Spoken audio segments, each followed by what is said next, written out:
jadi trait generasi itu karena apa? Karena mereka mencoba berkomunikasi dan membahas kegelisahan itu bersama peersnya?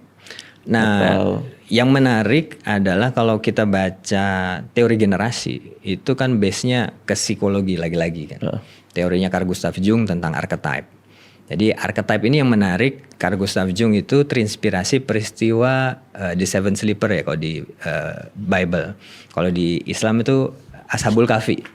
Jadi anak-anak muda yang gelisah sama masyarakatnya, lalu akhirnya ketemu, terus memutuskan ikut masuk ke goa karena nggak mau terpengaruh oleh dekadensi moral masyarakat, dan akhirnya tidur sampai ratusan tahun. Dan dari situ Carl Gustav Jung percaya bahwa ada namanya bawah sadar generasi, bahwa generasi itu juga digerakkan oleh sebuah bawah sadar. Jadi kalau tadi Bang Radit nanya ini apa ya, karena interaksi atau karena apa? Ya karena emang ada bawah sadar yang sama. Jadi ketika kita ngalamin krisis nih, peristiwa yang memukul kita secara mental, kita akan kembali ke dunia bawah sadar gitu. Oke. Jadi kayak misalnya contoh One Piece itu akhirnya menjadi bawah sadar bahwa kita butuh sosok heroik seperti yang ada di One Piece, yang tidak semuscular Goku di era dulu kita nonton Dragon Ball, tidak keren, tidak estetik, tapi pada akhirnya semangatnya itu merepresentasikan bawah sadar sebuah generasi. Oke. Nah jadi memahami generasi ya kita coba membaca arah bawah sadarnya kemana. Sekarang arah alam bawah sadarnya kemana? Kalau kayak gitu. Ya per hari ini kan kita mendapat berita kurang bagus tentang ekonomi nasional ini. Iya lagi. Iya kan? Iya lagi.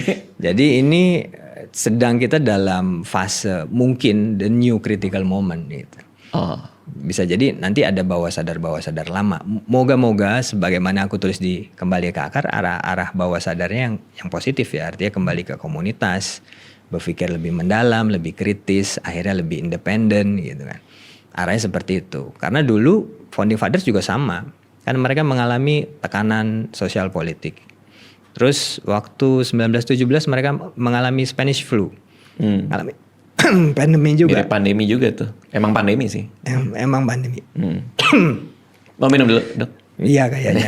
Ngomongin pandemi. Jadi takut. Krisis itu membuat founding fathers pada akhirnya memutuskan kembali ke diri sendiri, itu yang beda kan. Oke. Akhirnya mereka kayak intensif banget baca buku. Terus melahirkan pemikiran-pemikiran besar. Nah kalau dibilang, oh beda, dulu itu kan gak ada sosial media, sekarang ada sosial media.